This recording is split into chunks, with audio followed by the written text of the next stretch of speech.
Welcome to the Quants World. My name is Shubham Chaudhary. आप सभी का स्वागत है यहाँ पर क्वांट्सवर्ल्ड चैनल पे। तो जैसे कि हम लोग की क्लास 10th की यहाँ पर रिवीजन की सीरीज चल रही है, तो आज यहाँ पर रिवीजन का टॉपिक मैंने लिया है क्वाड्रेटिक इक्वेशन का, जिससे एक ना एक कोई क्वेश्चन जरूर बनता है एग्जाम में। तो देखिए यहाँ पर क्वाड्रेटिक इक्वेशन पहले किस फॉर्म में होती है। यहाँ पर क्वाड्रेटिक इक्वेशन की अगर मैं बात करता हूँ तो वो होती है ax square plus B X plus C. ठीक है, ये होती है आपकी क्या क्वाड्रेटिक इक्वेशन। अब यहाँ पर बात करते हैं कि अगर क्वाड्रेटिक इक्वेशन में यहाँ पर रियल रूट्स हों तो d इज ग्रेटर देन यहाँ पर और इक्वल टू जीरो होता है। जब यहाँ पर रियल एंड इक्वल रूट्स हो तो यहाँ पर d is equal to zero होता है। जब रियल एंड डिफरेंट रूट्स हो तो यहाँ पर d is greater than zero होता है। और यहाँ पर नो रियल रूट्स हो तो d is less than zero होता है। अब ये बात आती है कि d क्या होता है, तो d की वैल्यू होती है B square minus four A सी, जो कि बहुत इंपॉर्टेंट है। यहाँ से अगर हम देखते हैं तो यहाँ पे B square minus four A C is greater than zero होता है। और यहाँ से अगर हम देखते हैं तो B square minus four A C is equal to zero होता है। और यहाँ देखेंगे तो B square minus four A C is greater than equal to zero होता है। और यहाँ पर अगर देखते हैं B square minus four A C is less than zero. Example कोई भी देखते हैं यहाँ पर, जैसे कि एक्स स्क्वायर लिखा हुआ है प्लस फोर एक्स लिखा हुआ है, ठीक है। और यहाँ पर लिखा हुआ है plus three equal to zero.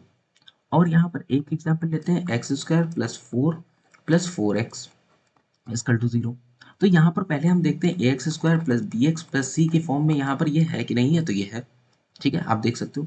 तो यहाँ पर अगर हम देखते हैं तो ये हो गया हमारा बी, ये हो गया हमारा सी, यहाँ पर कुछ नहीं है तो ये वन होगा ए। यहाँ पर बात करते हैं तो ये वन है तो ये ए हो गया, ये हमारा एक्स का टर्म बी हो गया, ये हमारा सी हो गया। समझ में आया या नहीं? तो यहाँ पर देखते हैं बी स्क्वायर और फोर ए सी में यहाँ पर रिलेशन देखते हैं। तो यहाँ पर बी स्क्वायर की बात करते हैं तो फोर का स्क्वायर दैट इज 16, और यहाँ पर four A C, four into three into one that is 12। तो यहाँ पर देख रहे हो कि आपका 16 इज ग्रेटर देन 12 है, या B square is greater than four A C है। दैट इज ये कौन सा हमारा यहाँ पर रूट्स इसके कौन से होंगे, रियल एंड डिफरेंट रूट्स होंगे। बात समझ में आई? यहाँ पर देखते हैं, यहाँ पर B square equal to four A C देखते हैं। इजकल टू अभी नहीं लगाएंगे क्योंकि हमको नहीं पता है। बात समझ में आएगी कि नहीं?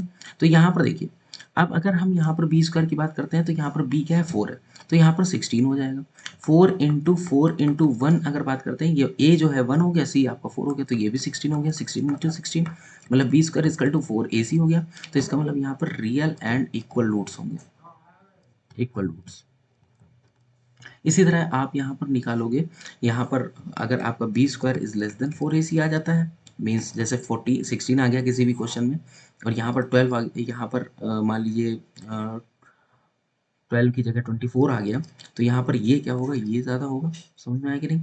तो इस केस में आपका क्या हो जाएगा, इस केस में यहाँ पर ये आपका नो रियल रूट्स होगा। ठीक है, समझ।